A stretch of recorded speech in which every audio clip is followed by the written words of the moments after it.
is an ArseBrothers production.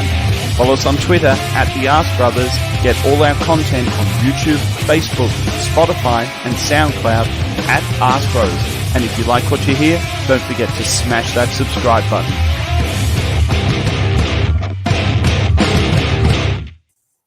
Hey! Woohoo! Well done, Max. Well done. You pressed the right button. Welcome to another edition of Thursday Night Live. It's no longer called Thursday Night Live, I realise, even though I've been promoting Thursday Night Live for years. Welcome, boys. How are we? Happy? Excited? Yeah, I'm really Pretty good. good. See, those good, voices you can hear yeah. if you're not watching the live show tonight, which you can do. That's Mike Scunny. How you doing? Yes, I'm good. I'm just checking your levels, really. And Max, you look terrible. Yeah, I've got awful fucking hay fever. Royalty boys, Kai Chen in the room. He's taken a day off from posting on Arsenal's fan forum 74,000 times today to come and join us in the room. Hello, Kai. Lovely to see you. I don't think he's going to reply. Yeah, he'll reply. He can't help it. He'll probably write a thesis. Are you having a good time? See, look, I'm watching you two. You both look so cold. Is it cold there in that cold, miserable country called England, Scunny? Mate, it's colder than a witch's tit. It makes me feel even better. It is. I'm in sunny Spain, and it was sunny today. First time in the 10 days we've been here, it feels like. Well, but Max, you look freezing cold as well. I know it's 7 o'clock in the morning. Have you moved your internet this week? Are you in a different room? I'm on a different computer. It may be the fucking computer that is fucked. Not the internet beautiful. that is fucked. No, it's been like, it was 30-something degrees the other day. Now it's like 7 degrees because this is Melbourne. This is what Melbourne does. Other than being the communist fucking capital of the world. I like to call it Mark II Wuhan. Other than that, it's pretty good. I've got no idea. Let's move on. Let's talk Arsenal. People eating fucking bats across there as well. No, but they're all fucking marching around, fucking saluting a fucking communist. Let's not. I don't know. That salute I've seen before, mate, but I don't think it's that kind of salute, is it? Yeah, it's one of those ones, Mike. This is really good for those listening to the podcast. That makes really good basically, radio. he was trying to goose step while sitting down. If anyone is actually listening, so just to explain it a bit better for the listeners, rather than come on, let's talk some Arsenal. Right? I think talk some football. Oh, your misery for months is now coming back to haunt you both, isn't it? What are you on about? We're doing well. What you gonna moan about today? Mate, well, I would actually. Can I just? You've been the real pessimist over the last couple of shows. Only because you two have got too excited, so I have to drag it down a little. I'm loving it. As I mentioned last week. I don't know. You weren't on last week, Mike. You forgot, didn't you? Yeah. Yeah. I'm in the Costa Blanca in sunny Spain, and I don't know if you heard last week, Mike, but I have found what I'm now going to refer to as the CBA, the Costa Blanca Arsenal. There's an Arsenal supporters club here. There's a great bar called Cheers, and I went again on Saturday. That's my third game I've watched there. Mate, I can't understand it. There was 15 of us there. I counted at the weekend, and I was the youngest again. I've found some real Arsenal fans from my era. It's fantastic. I'm going to call it the CBA. When you say you counted, obviously you can only count to 10 there. Was you wearing sandals to get the extra? Yes, I was. Yes, because it's so hot. Because it's so hot and sunny. That's exactly what I was doing. But a big shout out to those on the CBA. Some of them did listen last week, I understand, but it was such a crap podcast. I don't think they'll be listening this week. We had Max's internet off every other minute, and it was just me filling time. And I realised I was on mute for most of it. Lots of dead air. But I went down there at the weekend again. Professionalism runs deep. Honestly, I love it at the CBA. It's a real. Honestly, I want to move here now because I found some real like-minded Arsenal fans. Honestly, and I'm talking about I'm the youngest. There's obviously a lot of people about my age, but they go up to I don't know, it was guys in their 70s. Some of them even look like they're in their 80s. There made me look like the youngster. Loved it. So that's where I watched the game. Where were we? I don't. It was a little bit further up north, Mike. So did you get to that one by any chance? Yes, I went. I watched Fantastic. it. I was there. Fantastic. Tell us about it. Tell us about the crowd. Sounded immense. The TV didn't do it justice. It was non-stop. It was fantastic. Absolutely, the atmosphere was absolutely buzzing. I couldn't get enough of it. I took my lad. It was his second game. He loved it. He's now starting to, mimic the chanting and everything else. So it's good. It's nice to see when you look across to one of your youngest lads and he's singing Arsenal, Arsenal. It's great. Lovely, Max. What about you? When you were watching, was it one you could watch live? I don't know where your time. It was. So usually games in Australia are 3 a.m., 4 a.m. It was a 10:30 p.m. kickoff. Oh, perfect. So I actually got to finish work, have a beer, sit there, and watch it. And once again, the first 20 minutes of Arsenal is a thing to behold. I'm not sure about what happens after that for Arsenal at this point, but the first 20 minutes of an Arsenal game, something amazing to see. I entitled the podcast An Uncomfortable Encounter, because regardless, I still found it an uncomfortable watch. And I wanted to ask Mike, even though considering he was there and the energy was really, really high, did it feel as uncomfortable live to watch as it did on TV? And my preface for saying that is, even though we're under constant pressure, I actually didn't feel like we were going to concede. It was just uncomfortable to have the game flipped on us that heavily for that amount of time. There were some uncomfortable moments, by all means, but I think with the atmosphere the way it was, the crowd being the way it was, you didn't sort of feel that, and you didn't in that respect as well. Even when I watched it back and remembering obviously while I was there, it's you do have them moments still with it being Arsenal. We're not amazing. We're better than we were before defensive wise, but we're not amazing. So there is them uncomfortable moments there, but you never feel. And I've said it before. Ever since White and Gabriel sort of took over in that as the pairing at the centre backs, you don't feel like you're gonna concede. And it's the same with Aaron Ramsdale being in goal as well. You just have that feeling that you're not gonna concede. It's gonna be a save. It's gonna be an easy tackle, for instance, or an easy interception. You don't feel, whereas you used to feel before and think, oh shit, here we go, this is going in. You never get that. Can I add to that? The difference is I don't feel like we're going to concede something shit. Like if we're going to, it feels that if we're going to concede, it's going to be something special. Like the week before when the lad just fucking put one on the postage stamp and put it top bins for Villa.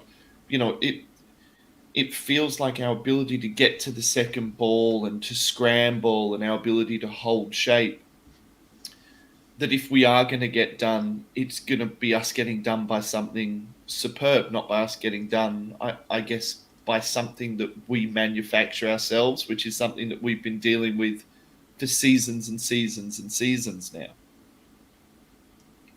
Yeah, definitely. I know someone's just in the chat saying my volume's too low, so I don't know what you guys can hear, but just try to turn it up. So if you can hear me a bit better now in the chat, then that'd be just let us know.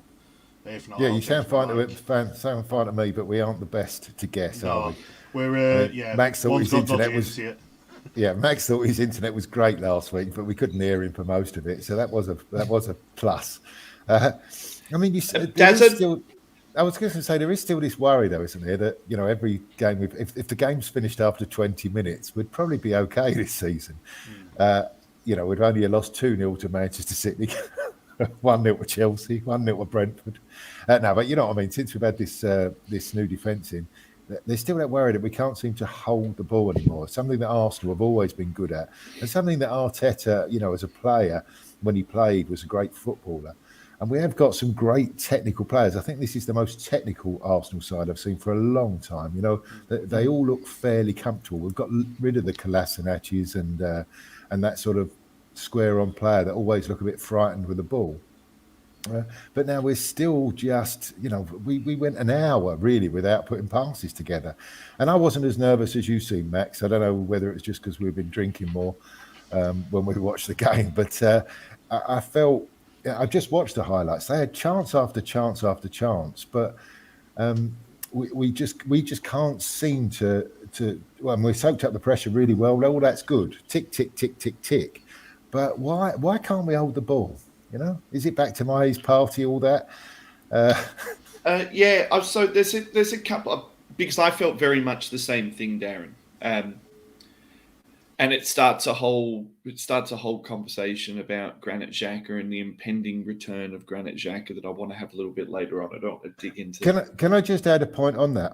When I read the highlights, while I was waiting for it to load, it said Granit Xhaka expected to start training in the new year. So we're months off of Granit Xhaka conversation. And then I guess I know it was only against Leeds, and I know it was in the cup. But Ainsley Maitland-Niles in that game, who Darren professed didn't think had that much of a great game, and Toby and I ended up waxing lyrical about him. And we were waxing lyrical, Darren, about his carrying of the ball and his passing, so his ability to take the ball an extra 10 yards and actually put a defender on his heels. And I think Sambi Lokonga will end up being that, and I think Thomas Partey has some of that about him. But I thought the interesting part about this game was that after all of the Lacazette, how good has Lacazette been? How much did we need him? It was interesting that in this game, when we needed someone to get their foot on the ball and maybe play a little bit more of that Ozil style game, I guess what Ødegaard does for us now, I actually felt that this game didn't suit Lacazette, whereas the previous game had suited Lacazette, and I probably would have got Lacazette off a little bit earlier. So it's this very interesting thing with Arsenal and with Arsenal fans at the moment, how they are always so obsessed with the starting 11 that they feel that 11 needs to start all of the time. And I didn't think that Lacazette was amazing in this game. I didn't think he let us down at all. I didn't think he was bad in any way. It's not a bashing on Lacazette. It's just more that, I guess, as we're digging further into this season and maybe more into what Arsenal's all about, is it a bit more horses for courses, Arsenal? Like in certain games, certain players are going to work. And I guess if you had watched Arsenal the weeks before, you would have said, well, double team Lacazette and don't give him the time to turn. And when you do that, he becomes more ineffective. So I just think we've got a squad of players at the moment, and it's going to be really important for Arteta to make the changes at the right times. Because I'll tell you one thing, Darren, looking at our last 5 games where we've started like the blitzkrieg in the first 20 minutes, surely teams are going to start looking at us now and saying, shut Arsenal down for the first 20 minutes, stay compact and don't go out and play them, and then see what they've got after that. Difficult for teams to do that when they're at home with a big crowd behind them, and and especially if you've got ambition like a club like Leicester City have these days. They want to finish in the top 6, they don't want to finish in the bottom 6. So I think there's a that's really important, is that teams at home are always going to come at us, and it seems like we're really good away from home at the moment. The first 10-15 minutes have been excellent. You made a point about Arsenal fans liking to know the first 11. Maybe you're right. However, I do like the fact that we've got a settled defence, and we've got, it looks better now. Pepe has got to work his way back into the side. Ødegaard have got to work their way back in the side, because we've now got a set, formation. We went, as Arteta listened to this podcast a couple of weeks ago when I said we should go back to a 4-4-2. That's exactly what he did in the next game, added a striker. Suddenly, Aubameyang's involved in the game. So I like that we've got... Was it a 4-4-2 though? Yeah, well, I was just going to say, I think getting into conversations about formations in the modern game is stupid because it's so fluid. But the idea he added another striker. Yeah, he's added another striker. Aubameyang hasn't gone left, has he? He may drift out left at times, but he hasn't gone left. And Lacazette has sort of gone into a number 10 role. So if you don't want to call that 4-4-2, let's call it 4-4-1-1. I think, Darren, there's something to be said as well for someone like Lacazette, who's been on the periphery of the team. A lot of people now saying, "I'll give Lacazette a 1-year extension, give him another contract." Does anyone not remember? I call it, and everyone knows I love Theo, right? But I call it Theo Walcott syndrome. every single time Walcott was up for a new contract, Walcott came out as if he was the best player on the planet. And went and scored a bunch of goals and put in a bunch of efforts.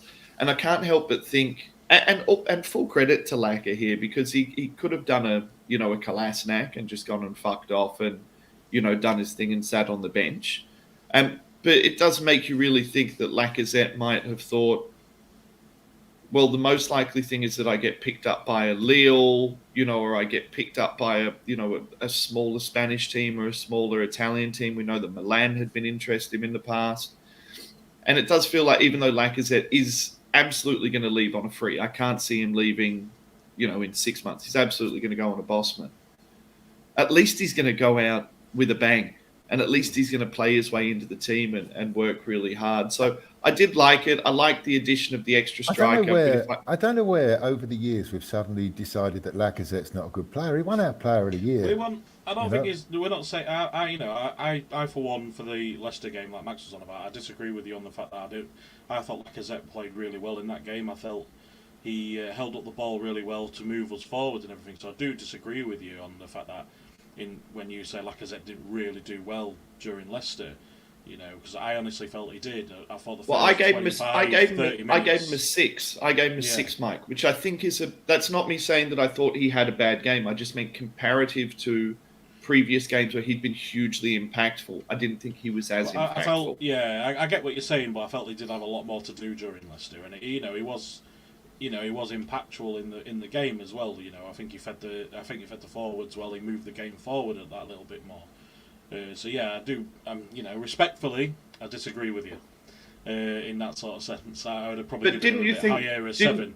But I'm just going to go down to what Darren said as well about Lacazette not being good enough. I don't think anyone said he's not good enough.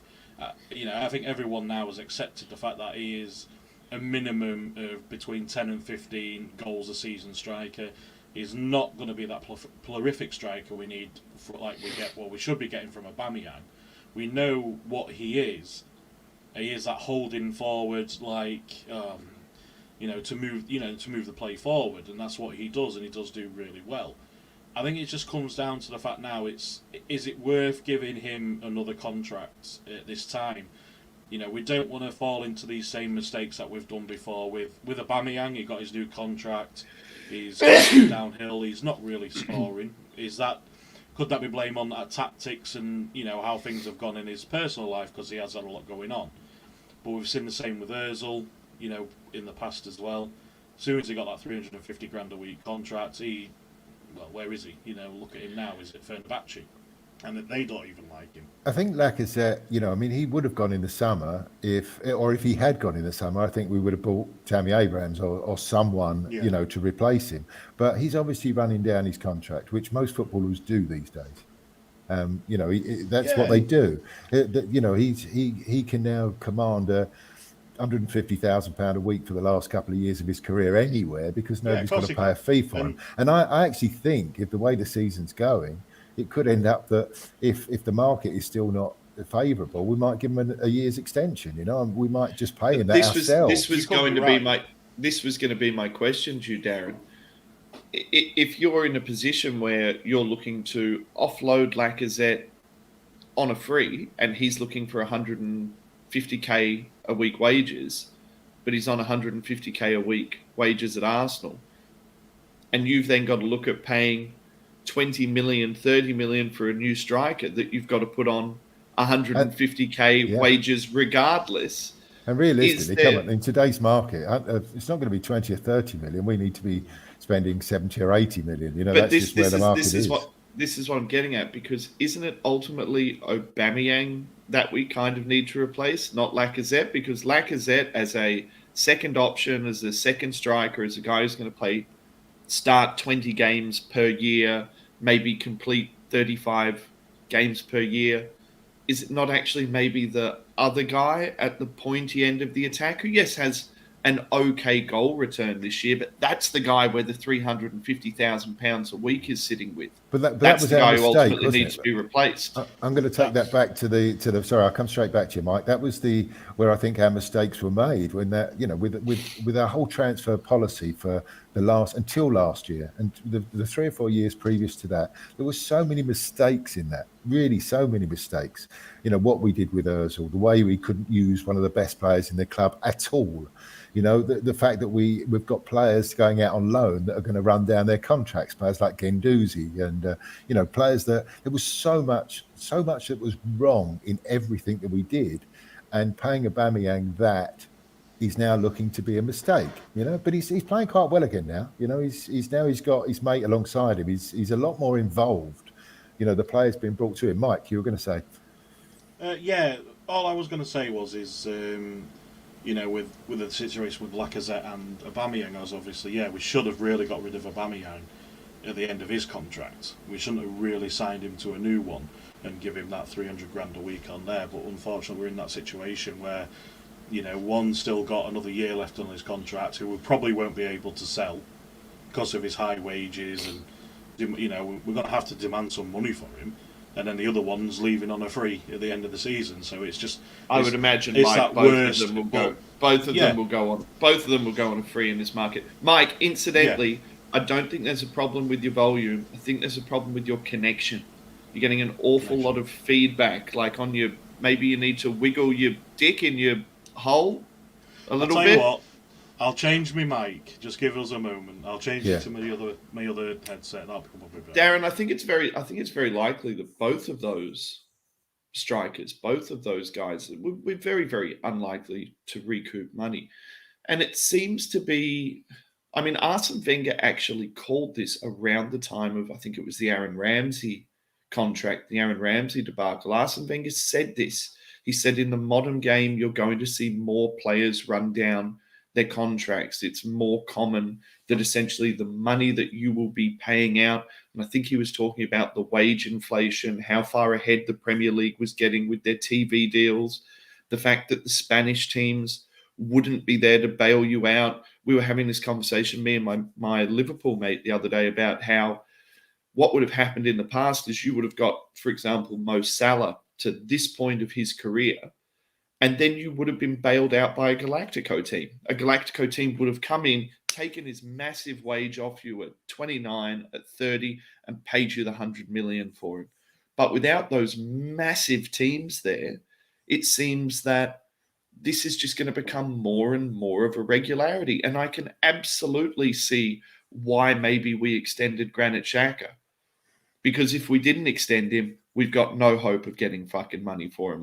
To an extent, I understand why we extended Aubameyang. And I wonder if, to an extent, we might see a cheeky contract for Lacazette. Not a big contract, but just a year extension contract. Because in a post-COVID market as well, I don't think the wages are going to be there for some of these guys. And maybe if the team is starting to do a little bit better, some of these more fringe players, I still see Lacazette as a fringe player, as a backup to a big player.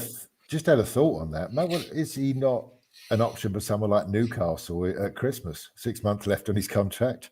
Give us 20 million for him. We'd probably have to take that. He's probably, one of those that's probably in their sights. It's a player running down his contract. They can offer to pay him the wages and give us some money. I hope that doesn't happen. I really don't. But that's feasible, isn't it? Mike, talk to us. Let's hear it. Can you hear me? Need to turn your volume way up. Crank your volume. Yeah, we can't hear you at all. Even us, we can't hear you this now. time. There's no feedback, but I can't fucking hear you. What a guy! What a legend.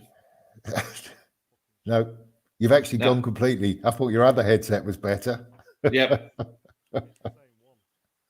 No, really can't hear you at all. It's almost like you're on mute. Anyway, this is such a quality podcast. We did this for years without an issue, and now suddenly, it's COVID. It's COVID, mate. The internet caught COVID. It got double jabbed. Mike fiddled with the dick in his. He put his little headphone penis further in his vagina. It's rejected it, and now we don't know what's going on. Oh, that's perfect. That's perfect. No feedback. Perfect. It's because what it is, I bought these wireless headsets and I've just got I've never used the mic on them, and I didn't realise that you had to go into the settings for these headsets to turn the volume up on the mic. Okay. I've never used it before. It says it all, doesn't it? Quality, But- technology. Well, we've done it. I think we've done Lacazette and Aubameyang. Just something I want to just go back to something. I can't remember if it was last week or the week before. Max, you asked me a question. Is there any similarities in this back four and goalkeeper with the famous back four? And I think I said something like, no. I'd just like to change my answer to, yeah. Do you know, after giving my answer last week, I thought, do you know what? We're after a period of 18, 19 years without a title success. Well, actually, we're not too far away from that. I don't think they've got the same characters in there, but there is a certain feeling that we're not going to concede stupid goals anymore, like you said at the start. And that was certainly the feeling that we knew that when we went 1-0 up, we were not going to get beaten. I don't feel like that with this Arsenal side. I really don't feel that, you know, apart from an incredible performance by our goalkeeper, we would let at least one or two in this week. But there is some similarities now. I am starting to see it, that there's a sort of feeling that let's go out, attack them early, sit deep, and no one's going to get through us. And that's only going to get better the longer it continues. Yeah, a friend of mine sent me a message because I find that a lot of people I know who watch football, they all watch football in a state of nowness. So if they see Arsenal win a couple of games, all of a sudden Arsenal must be great. And if they see Arsenal lose a couple of games, all of a sudden Arsenal must be shit. I think that's the way most people watch football. But he sent me a message saying, great to see Arsenal back up there. You know, I always want to see Arsenal eating at the top table.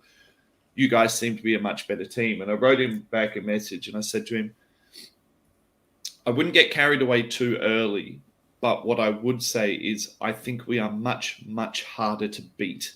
And that is the basis of every great team.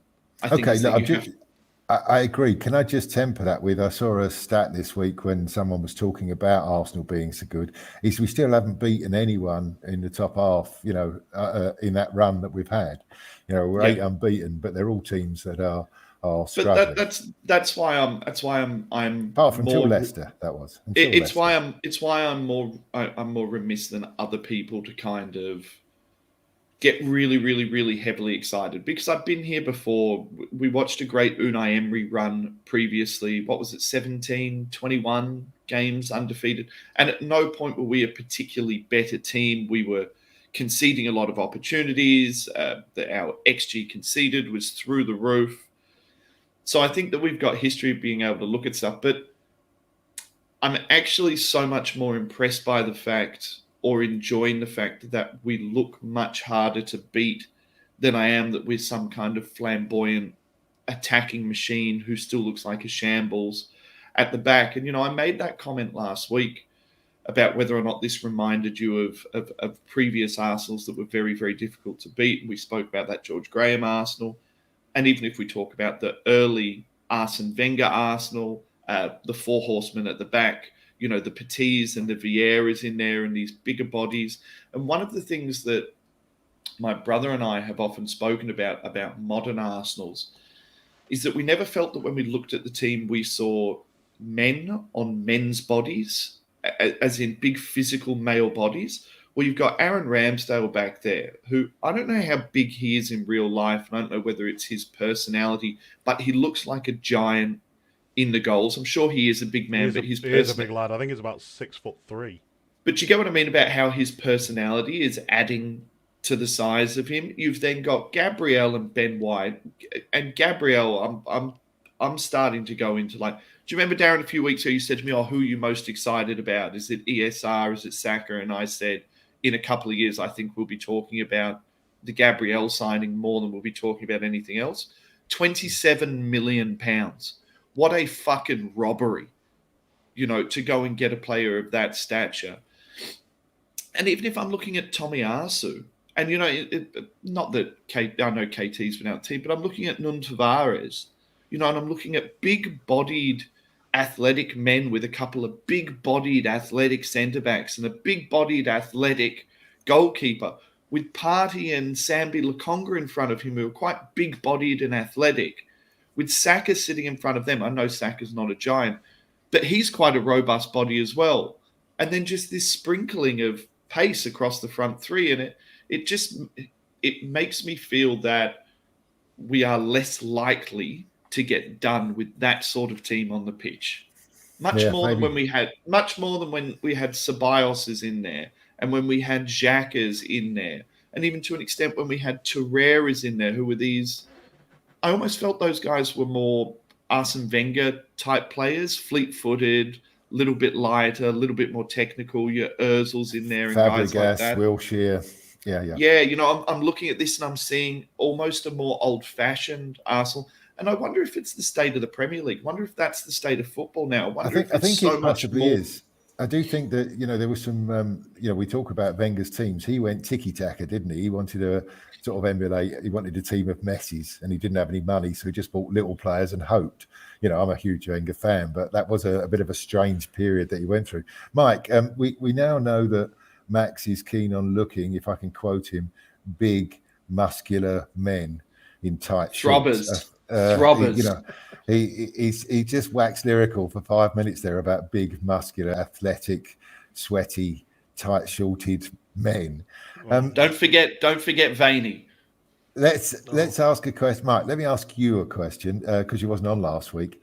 I mean, I made a confession it's not a confession, but I still haven't looked at the Premier League table. It's back to that superstitions in sport for me, superstitions when I'm watching Arsenal. I haven't looked at the table since this season, since after 3 games when we were bottom. I haven't looked at the Premier League table, and now it's almost like if it comes up on a screen on the television, I literally turn away because I don't want to know. I can't look at it until we lose a game. So let's just hope that keeps on. But I asked Max last week this question. You both ridiculed me at the start of the season when I said that I still think we can compete and get in the top 4. Have you changed your mind at all looking at the competition where you sort of know that 3 teams are a little bit above us, but now looking at a competition, West Ham, Manchester United, Leicester City, Everton, do you now feel there's an outside chance that we can sneak that 4th place? No, I'm pushing more to the top 6 over than what I was at the beginning of the season. If I remember rightly, at the beginning of the season, I was saying we'll probably be 8th again, maybe 10th, depending on what happens throughout the season. And I probably changed my mind, which I had. I think we could be pushing for top 6 now. With the games that we're having, we're not losing, which is good. We're also not winning games that we should be winning. Like the I think there was. Is it Why Not Sentiment said it in the chat earlier on, like the teams like Burnley, Norwich, teams like that, Brighton, we should be winning them games, really, but we're not, so I'm still maintaining that it'll probably be, I'll maintain now it'll be top 6, not top 4. Okay. Well, at least you've improved a little. I'm ignoring Why Not's comments because he started as usual with Arteta out, and if you can't, he just tries to bait you. He just tries to bait you, Darren. If you can't enjoy Sentiment's Arsenal, been a long time watcher of ArseBros, and what he does, he baits. He puts up shit, but sometimes he puts up some gems as well in there. So. He's a bit like you. He's a bit like you, Darren. He's a contrary cunt who likes an argument. Yeah, it's probably why he comes on here and listens. He suits ArseBros, doesn't he? He suits the ArseBros. He's a cunt, and we all are, aren't we? Really, let's face it. Yeah, Darren, just to except I'm an old cunt. Is that right? Yeah. Old cunt, skinny cunt, cold cunt. There we go. Yeah. We're all sorted. Hey, Mike, did you know? I found out last week that after the show last week, I had a chat with Max. Do you know he's a tall cunt? Did you know he's 6 foot? What are you, Max? 6'4"? 6'3". 6'3". Fuck off, you're not 6'3". I've had him down as a 5'8" midget all the time I've been talking to him. I thought he was 5'3". No, I just thought he was one of them ones who, like, they're people who, they think they're tall but they're not. No, I'm a big lanky fucker. Toby's not tall. Toby's 5'10". And I had Toby down as 6'6". Yeah, I did. I thought Toby was around 6 foot. like Conan the Barbarian. I thought he was, wasn't he? I don't It's know. the Sorry, look, we're you talking. see. If you haven't met Max's brother Toby, he did a podcast with Max last year and the last few years, and Toby just looks huge, and Max looks like the skinny runt of the litter, doesn't he? Well, apparently Well, it's not. I think It's this not is the it. You case. see, Toby looks like that tall person, like you say. He's got the hair, he's got the facial hair and everything else that goes with it. You just look like Gollum, so you just assume that you're, 5'2", 5'3", walking around after a ring. I got that real wiry ex-crackhead look about me. Yeah. There was a comment Fucking just AIDS now. victim. There's a comment coming from Nana Jayasi. I can't say that. Let's call him Nana. Hello, Nana. Got your Hello, comment. Nana. And it made a really, I mean, I was going to get on to something I've written down here. Nana says Ollie staying at Manchester United will be the thing that gives us a chance. And I agree. I mean, I think while he's there, although I think he's doing a better job than some of the fans give him credit for, he's had that humiliation at home to Liverpool. Fans are really, some of the fans are turning on him. And there's always going to be unrest. And I wonder if he can manage those big players. But the comment I wanted to make was about that lot down the road. Who cares? I've just employed Tom Conti to just to manage their side. I was pretty shocked at that appointment, and B, hugely concerned by that appointment. How do you, Max, come to you? How do you? So I was most shocked by that appointment because, from our understanding of our dealings with speaking to Conte, it was a huge amount of money involved.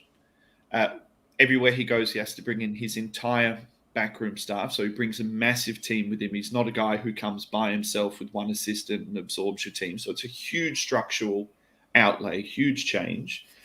And my understanding of what got leaked when we were in some conversations with Conte was that you would be looking at full team overhaul. So full kind of £400 million team overhaul.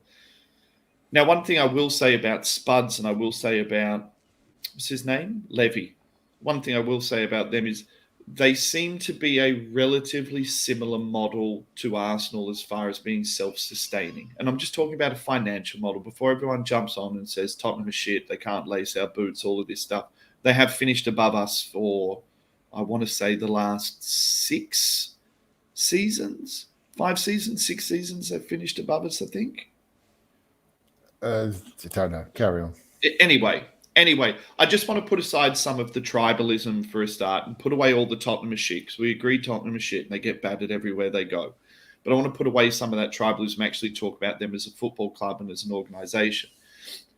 So I've never seen them as, even when Mourinho came in, I've never seen them as a club who would come in and splash huge amounts of cash. When they have spent lots of money, it's come off the back of selling players. It's come off the back of some relatively smart business that's selling players at the right time. And where they've fallen down is then they bought garbage with the money that they made from selling those players. So it surprises me from a structural perspective, because I thought that the manager that they employed was more of a manager that made sense for their kind of structures. Because if we look at Pochettino, he wasn't an apex coach when he came in, but he had come out of Premier League experience with a very good team, with a very good solid base, and then proved to be, I guess, in my opinion, I think Pochettino was the best manager in the league for a couple of years there.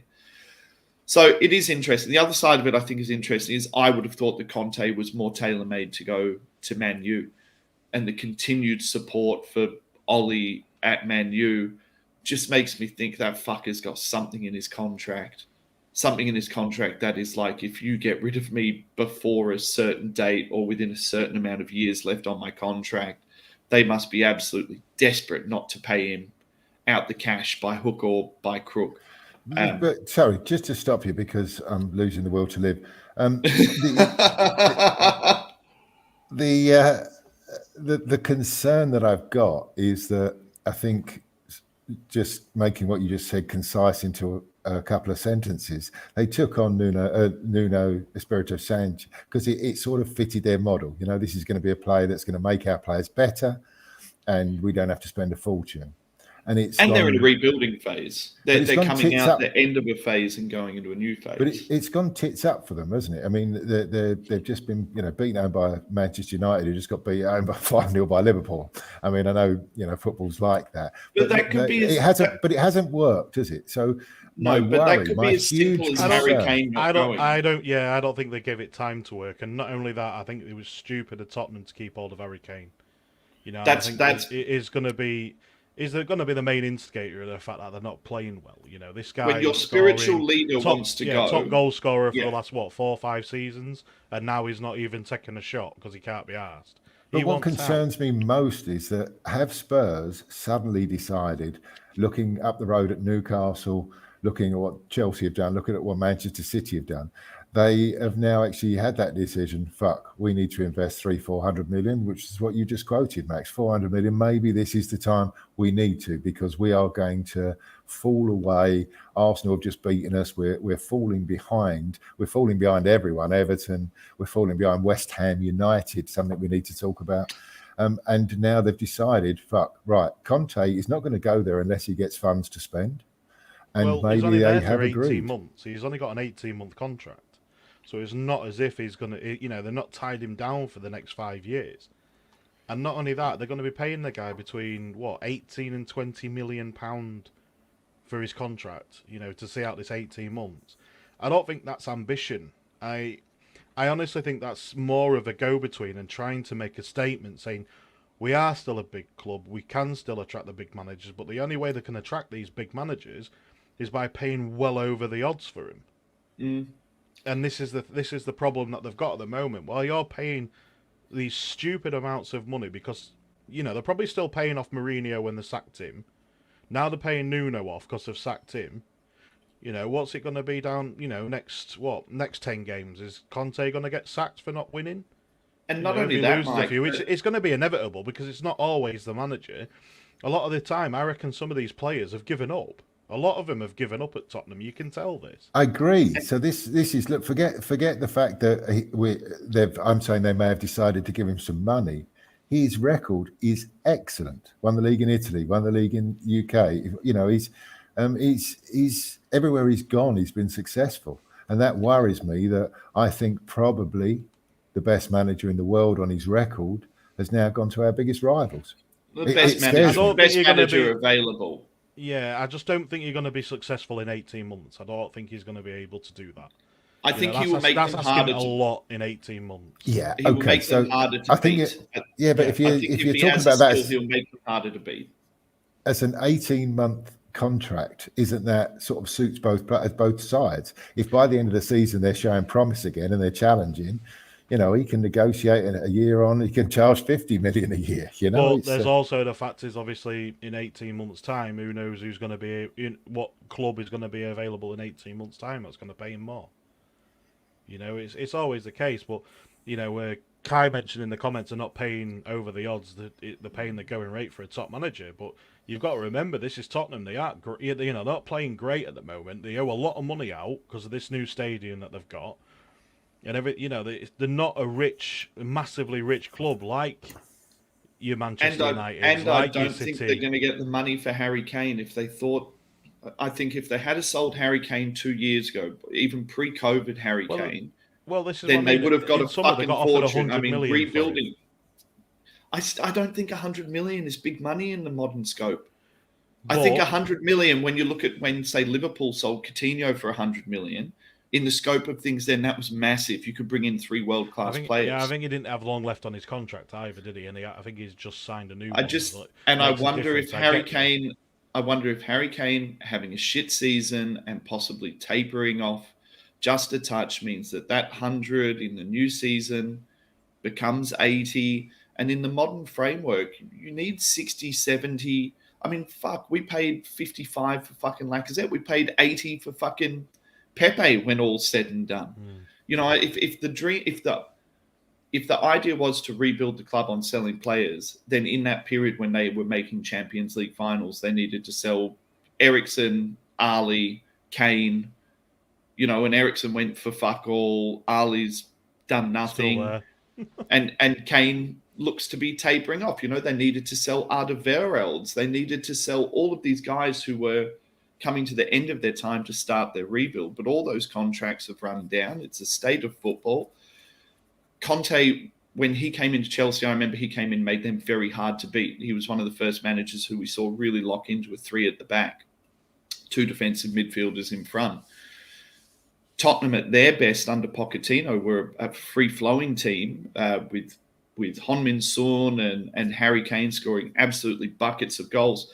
I don't think they've got the players. When we played them, they didn't have the midfield to sit in deep. They had Ndombele, who couldn't fucking defend and was tying up his shoelaces on halfway line every time anyone ran past him. He's got Dele Alli, who doesn't fucking defend. He's got Harry Winks, who I think is heavily overrated. Their midfield is a massive fucking problem.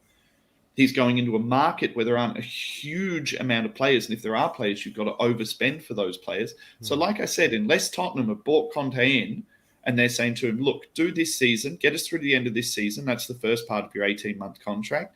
Then I'll give you 400 fucking million pounds to rebuild this team and ship out. And then you've got a year to show us what you can do with it.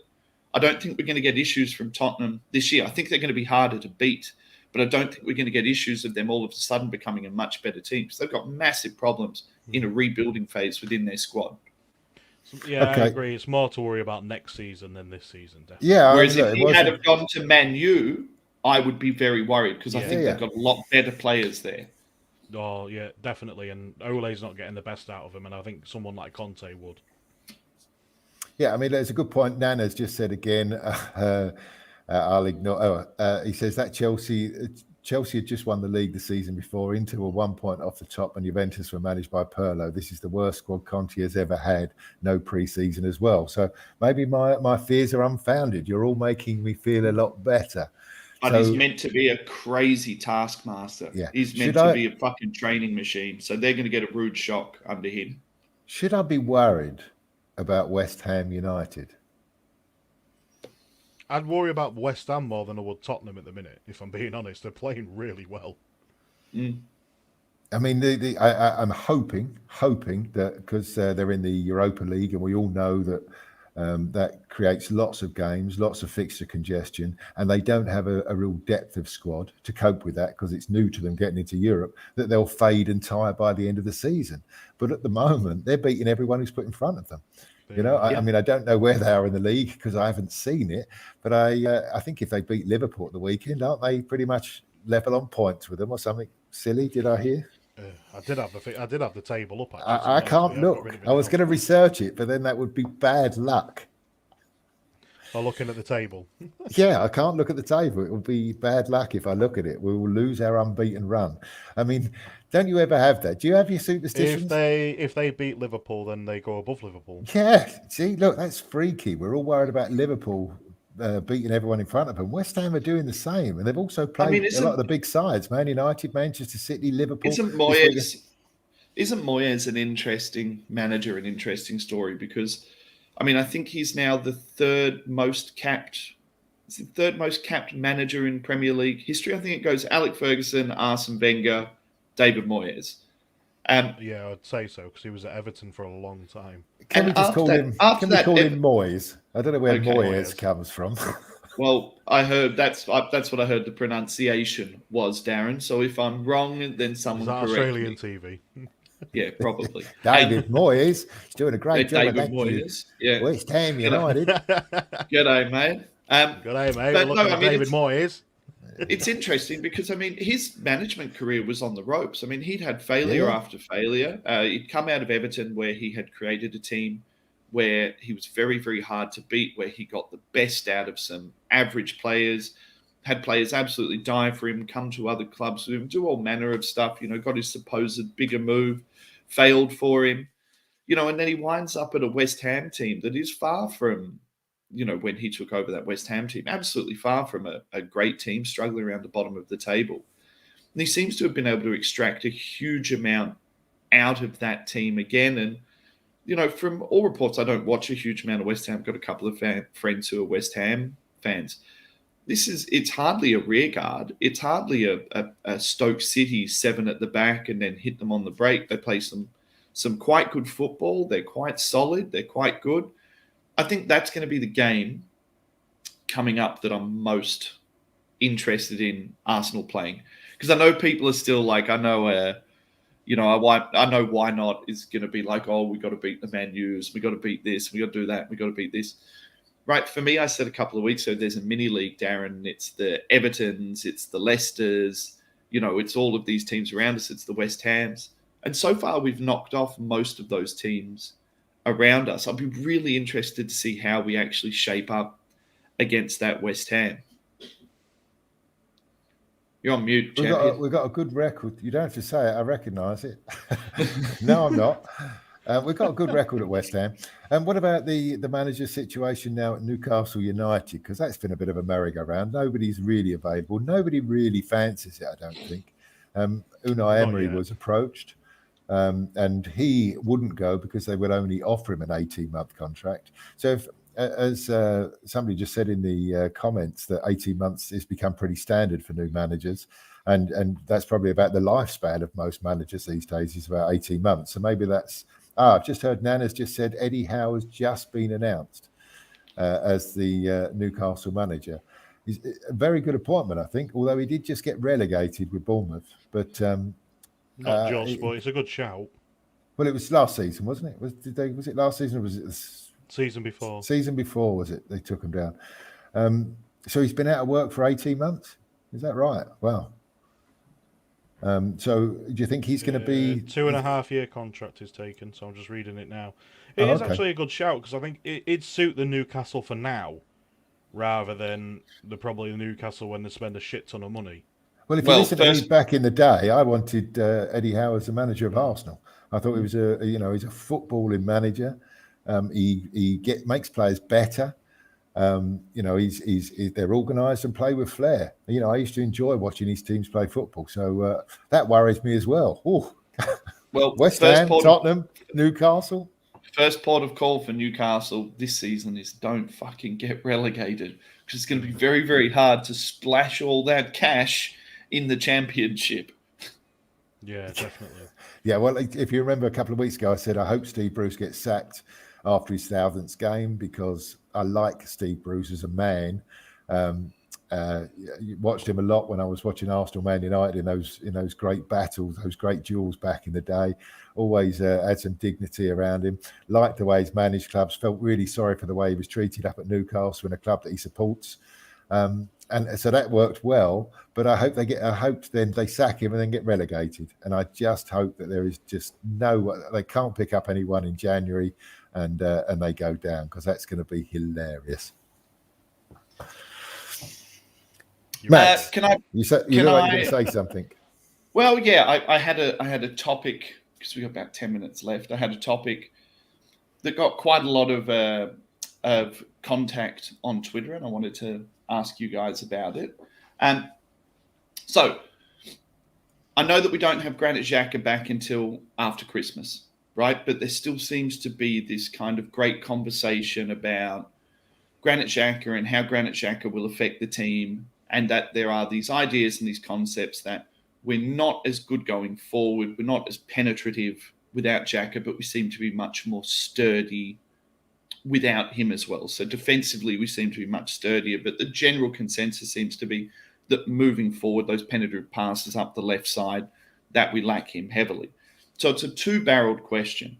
Number one part of my question is, does Granit Xhaka walk straight back into this team when he's fit? Because historically, every single manager has played him. And the second part to my question is, does that back two of Ben White and Gabriel look better because they don't have Granit Xhaka in front of them?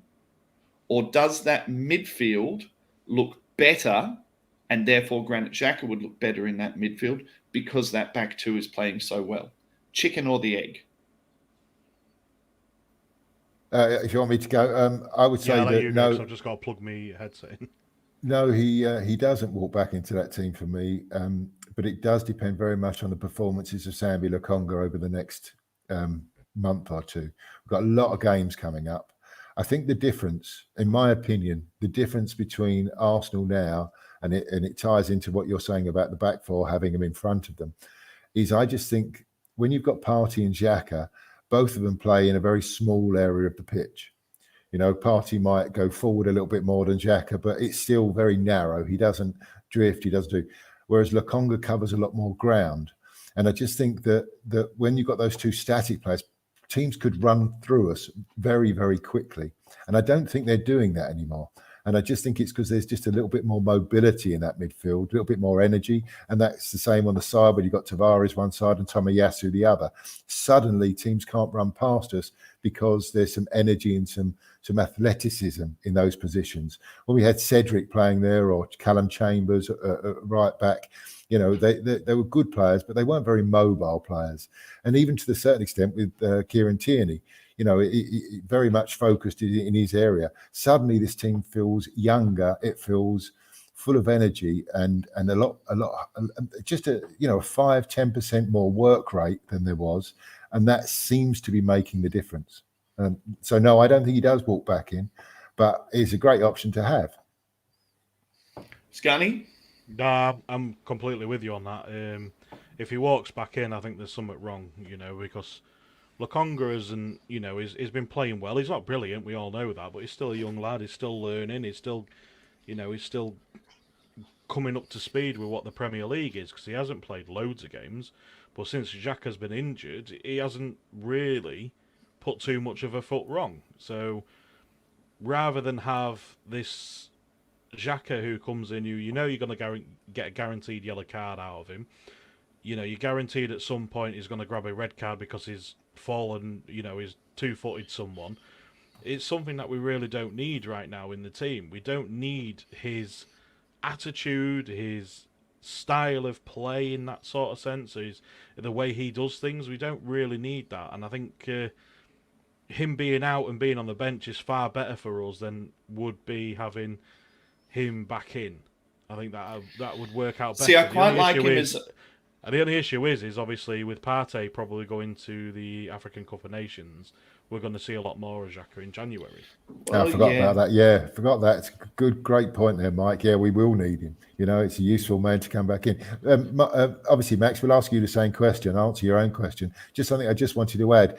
I said there's more energy and there seems to be more movement, but I also think the technical ability of the players we've got in Tomiyasu and Sambi Lokonga, they're just technically a little bit better. So you can distribute the ball to them quickly and not have that fear that someone's just going to close a Xhaka down and nick the ball off of him, which I think happens quite often in games against Arsenal. Teams target Xhaka because they know as soon as he gets the ball, put two men, chase him down, and he can occasionally panic and give the ball away. You know, go on, Max. What do you think?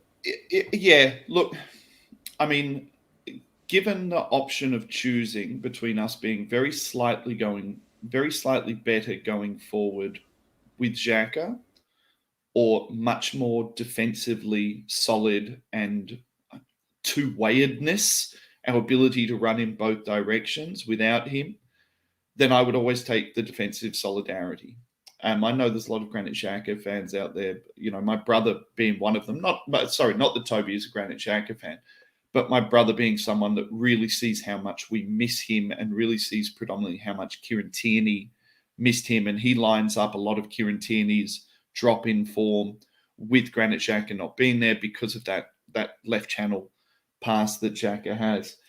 I'm quite fearful that he does walk straight back into the team. I know everyone seems to think that he won't, but historically, Arteta has picked him. Historically, Arteta has used him, has liked him. There's two things that I kind of hope. Number one, I hope that it's enough of a rocket up Granit Xhaka, because I think one of the issues with Xhaka has always been that he has always felt that he walks back into that team, and he has always felt that he's first name on the list, and it's been that way through Wenger, Emery, and Arteta that he's always been there. But the thing is, I really, really like him as a bench option, because I like the idea of us being solid early and us being able to progress the ball and play this really fast, expansive type of football that we've been playing in the first 20 minutes. I think actually comes from a place of having faith and confidence that we're not just going to get smashed on the transition and concede early, and that's where we've been quite strong. But I do see a place for Granit Xhaka later on in games at that 60-minute mark if you do need to start to open it up. Xhaka's fresh. He hasn't been run ragged. Really interesting because, like I said, I put up a tweet and I got a lot of responses saying, oh no, well, Granit Xhaka is going to look so much better because he has these two centre-backs behind him. And I went back and I said, well, perhaps those two centre-backs look so good because they have two very solid technical players in front of them who are good under pressure, don't lose the ball, and don't get fucking run past by fast players. So it's going to be a really interesting look at it. With the feet as well with them two, with Partey and Lokonga. They hold the ball up a lot better than what Xhaka does. And that's the other reason, like Darren was saying earlier, Xhaka, as soon as he starts getting pressured, he folds so easily. And, you can see the frustration, and this is where his two-footed tackles come from. So without him being there, I think it's made us look a lot better. But I get what you're saying. We're going to need him at some point, and being off the bench, yes, I think he probably would be better off the bench than he would be as a starter. So I definitely agree with that. But he's talking over you again. I think I'm not. I didn't want to talk over you. I wanted to talk, but didn't want to talk over you, so put himself on mute. Just said what he wanted. I'm a professional. I have to go down in the depths with you two. I'm just going to bring Why Not in for one comment because he has sent about 150 messages in. Xhaka is as useful as a chocolate door. Come on, why not? There's better things. A chocolate fireplace, a chocolate ashtray, a chocolate door. Teapot. Yeah, a chocolate teapot. Come on, a chocolate door. Fire What guard. are you talking about? Chocolate fire guard. Come on, chocolate door. That'd be great. Have that in a cool country. You can make chocolate really hard. Thanks for your comment. Thanks to everyone as well, by the way, in the comments. It's been loads tonight. We haven't really had a chance to bring you all in, but thanks to everyone, Digi and Russell's in there, Nana as usual. Some really good people, some really good comments. DWTT, the rest of you, thanks. It makes it a lot more interesting with your input, and we do read them all. Look, we're done our hour. Nice show, guys. Nice to have us all three back together in our different parts of the world. Glad you two aren't as miserable and negative as you usually are. And I've been all right all season. All this season, I've been fine. I've been taking it game by game and everything else. I thought I'd change my attitude a little bit because I didn't want to be that person who starts going, oh, tutter out, fuck this shit. Well, Mike, my final question for you tonight is, has Arteta shown you something? Because you and I started off the season saying, hashtag, show me something, Mikel. Show me something, prove me wrong. Yeah. At the minute, he's definitely showing us something because we haven't lost a game for a while. You know, but I'd like to, I'm still holding back a little bit. I want to see a little bit more. I want to see us do it against, the top end of the table with the big teams. This is what I want to see now. So it's good where we're going. I'm quite happy with it. It's nice to go to away games and not have other fans screaming at you, calling whatever else, and having Arsenal fans, which every away game I've been to so far this season has been fantastic. The atmosphere has been brilliant. So, I just want to carry that on. I don't want to go back into this, oh, God, here we go, Well, let me just summarise what I said at the start of the season, and I stand by everything I said. I'm more excited going into this season than I have been for the last 5 or 6 or 7 years because I feel that there is a plan. Whether Arteta is the man to make that plan work, time will tell. But what has certainly happened is we've refreshed our squad with some young players who want to play for the badge. We've refreshed our stadium support and our away support. Arsenal getting rid of the away ticket scheme, changed the way they've done it, is really helped because now you've got a lot of fresh blood away from home. You've got a lot of fresh blood at the Emirates Stadium. The atmosphere is fantastic to what it has been in the last 5 or 6 years. And I'm more excited now than I have been for years because I feel like we've got an Arsenal that we can support again and enjoy it. Press that button, Max. Good night.